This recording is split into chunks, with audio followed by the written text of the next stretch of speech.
been a long time since I talked about Arcadia, and recently some questions about same-sex relationships have come up.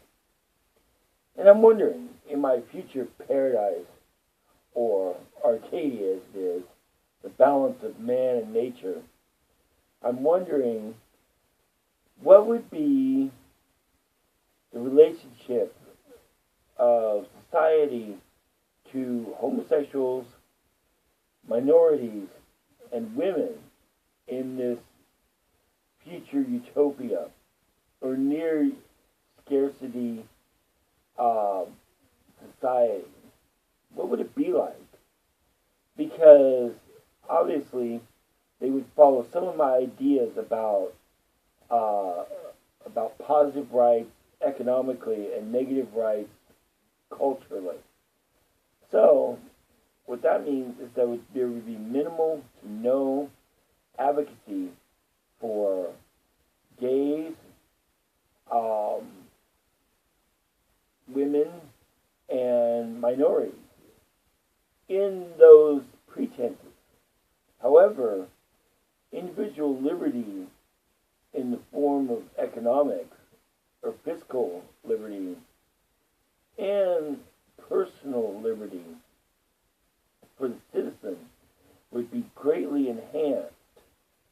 It would actually overcompensate for the others, considering that one's sexual liberty is also a small part of same-sex relationships. Because what I have, my idea that I have is no obstruction, no advocacy. So, I have to wonder, in this future utopia of Google architecture and isolationist, nationalist,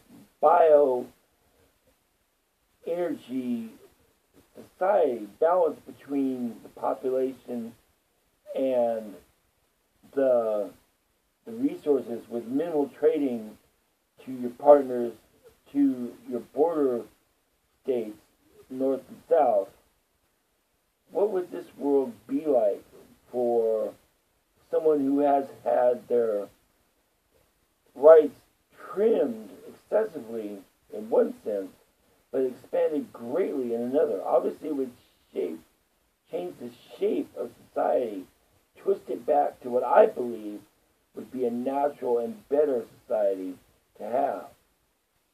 And I don't really know, to be honest. I'm not sure how that society would work, or if it would function the way it should, with positive rights actually coming through economically, because that's like a course of life thing. You know, we all get older, we all worry about our wealth, or our providing for ourselves, and, well, age, wealth, and health. You know, that's the thing. Not race, not gender, not orientation, but true across the globe sexuality. So I have to wonder, on my progressive side, which is like the Venus Project modularized, how a person of same-sex relationship would fare in my future world if I could structure and envision it. Well, yeah, I just said I don't know, but I could see that some ways they would be much better off, because I believe that these things are never-ending, open-ended social questions, like abortion. Abortion is like, when does life start? You know, when is it okay to have an abortion? I personally believe that late-term abortions are wrong, because if it's conceivable outside of the body, viable. It's viable inside the body.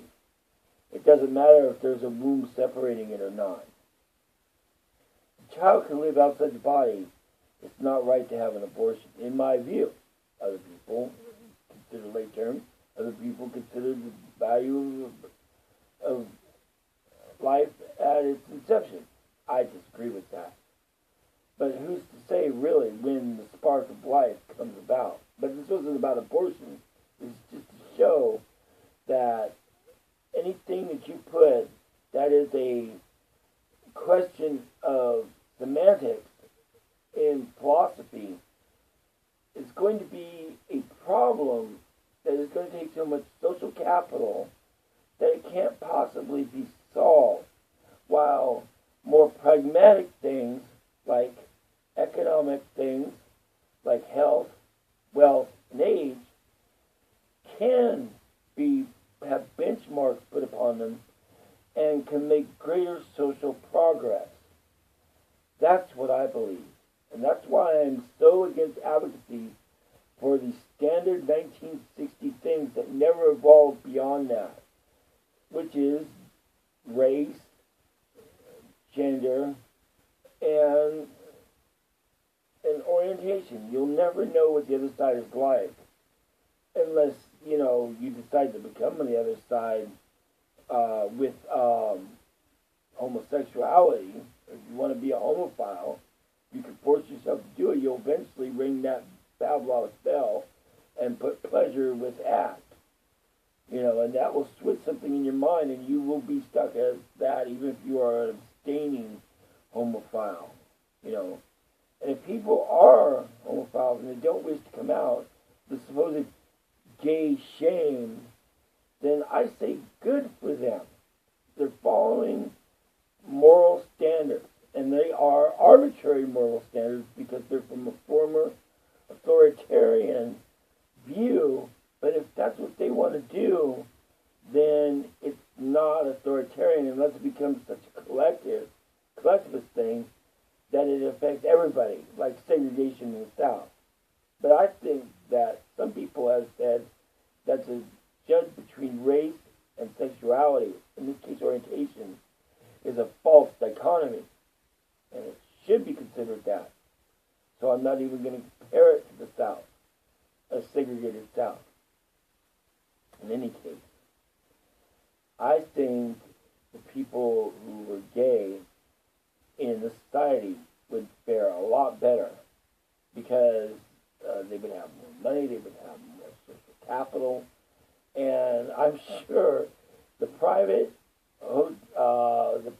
resorts, cruises, and clubs would be freaking outrageous.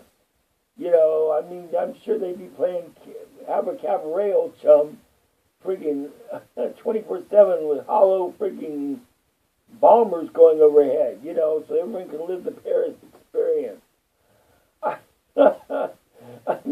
I guess kind of in some ways my utopia ideas would be pretty gay, in some areas. There's not. People would have a right to choose what they want to choose without it being demonized by the rules for radicals that's currently being applied in this new speak of political correctness. That's wrong. It's wrong because it's a form of authoritarianism. And that's not right.